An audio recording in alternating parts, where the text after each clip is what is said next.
આજથી લગભગ 1000 વર્ષ પહેલા આપણું ભવ્ય સોમનાથ મંદિર કેટલું સમૃદ્ધિ ધરાવતું હતું તેના વિશે હું તમને આજના વિડીયોમાં જણાવીશ। એવું કહેવાય છે કે સોમનાથ મંદિરને લૂંટવા માટે મોહમ્મદ ગજની અફઘાનિસ્તાનથી પોતાની સાથે 30,000 સૈનિકો લઈને નીકળ્યો હતો।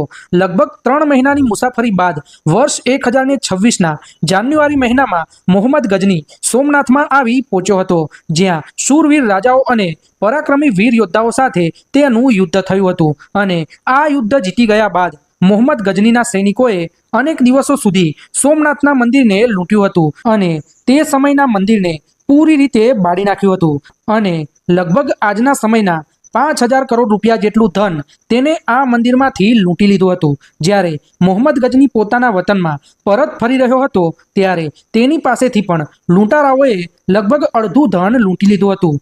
ઘણી લોકવાયકાઓ અનુસાર આપણા ભવ્ય સોમનાથ મંદિરને લગભગ 17 વખત લૂંટવામાં આવ્યું હતું।